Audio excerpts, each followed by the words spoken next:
రాష్ట్ర ప్రభుత్వ ఉద్యోగులకు 30% ఐఆర్ ప్రకటించాలని, బకాయి పడ్డ 3 డిఏలు ఇవ్వాలని డిమాండ్ చేస్తూ రాయదుర్గం పట్టణంలో ఉద్యోగ సంఘాల జేఏసీ ఆధ్వర్యంలో ధర్నా నిర్వహించారు.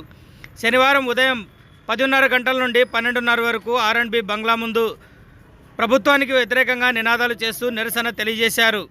ఈ సందర్భంగా జేఏసీ నాయకులు రామాంజనేయులు, నాగరాజు, తిప్పేస్వామి తదితరులు మాట్లాడుతూ ఇప్పటికే వివిధ రూపాల్లో తమ డిమాండ్ల సాధన కోసం నిరసన తెలియజేశామన్నారు. రాష్ట్ర ప్రభుత్వం పట్టించుకోకపోతే ఈ నెల 27న చలో విజయవాడ నిర్వహించి ఉద్యోగ ఉపాధ్యాయుల సత్తా చాటుతామని ప్రకటించారు. కార్యక్రమంలో ఉపాధ్యాయులు, ఆర్టీసీ, మున్సిపల్, రెవెన్యూ, వివిధ ప్రభుత్వ శాఖల ఉద్యోగులు పాల్గొన్నారు. 30% ఐఆర్ను సిపిఎస్ జీపీఎస్ ను రద్దు చేసి ఓపీఎస్ ను సిపిఎస్ జీపీఎస్ ను రద్దు చేసి ఓపీఎస్ ను 2 డిఏలను టీచర్లకు అప్రెంటిస్ విధానాన్ని జీవో నంబర్ 117ను కారుణ్య నియామకాలను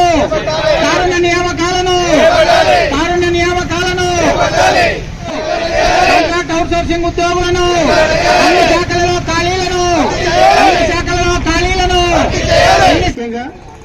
మనం ఈరోజు ఏ విషయాన్నైనా అంటే రైట్ రాయల్ గా మనకు రాజ్యాంగం కల్పించిన హక్కులు ఉపాధ్యాయులకు కానీ ఉద్యోగులకు కానీ ఏవైతే రావాల్సి ఉంటాయో వాళ్ళ ఉద్యోగాన్ని ఉద్యోగి చేసేటప్పుడు ఇవి ఇస్తేనే మేము ఉద్యోగం చేయడానికి వస్తాము అని కల్పించిన ఏవైతే హక్కులు ఉంటాయో ఆ హక్కులను కూడా ఈ రోజు మనం పోరాడి సాధించుకోవాల్సి వస్తుంది.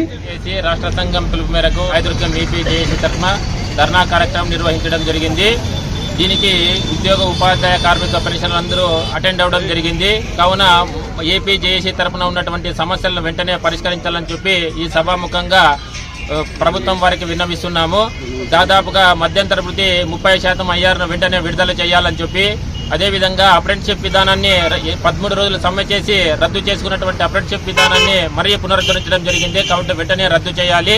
అదేవిధంగా జీవో 117ని వెంటనే రద్దు చేయాలని చెప్పి ఎన్నో రకాలైనటువంటి సమ్మెల ద్వారా చెప్పినా కూడా ఇప్పటి వరకు రద్దు చేయకుండా దాన్ని కంటిన్యూ చేస్తూ ఉంది.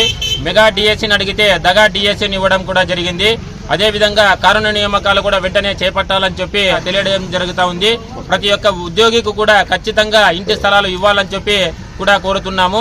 వెంటనే 11వ పిఆర్సీ బకాయిలను కానీ, అదేవిధంగా డిఏ బకాయిలను కానీ, కొత్తగా ఉన్నటువంటి 2 డిఏ బకాయిలను కానీ, ఏపీజీఎల్ఐ కానీ, జిఎఫ్ బకాయిలు కానీ వెంటనే విడుదల చేయాలని చెప్పి ప్రభుత్వానికి విన్నవించుకోవడం జరుగుతుంది. ఎన్నో రకాలైనటువంటి ఇబ్బందులకు గురి చేస్తున్నటువంటి ఉద్యోగ ఉపాధ్యాయ కార్మిక పెన్షనర్ అందరినీ ఖచ్చితంగా వాళ్ళ యొక్క సమస్యలను వెంటనే తీర్చాలని చెప్పి ప్రభుత్వానికి హెచ్చరించడం జరుగుతూ ఉంది.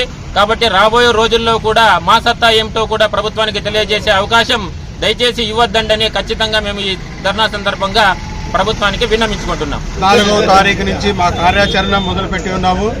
14, 15 తేదీలలో ఆర్టీసీ అయితే డిపో దగ్గర, అన్ని ఆఫీసుల్లో కూడా ఉపాధ్యాయులు అయితే వాళ్ళు విధులకు వెళ్లేటప్పుడు నల్ల బ్యాడ్జీలు ధరించి ఈ ప్రభుత్వానికి నిరసన తెలియజేశానని ఏ రకంగా అయితే ఏపీ జేఏసీ పిలుపునిచ్చిందో ఆ కార్యక్రమాలను నిర్వహించి ఈరోజు ఏపీ జేఏసీలో భాగంగా ఈ ధర్నా కార్యక్రమం కూడా నిర్వహించున్నాము.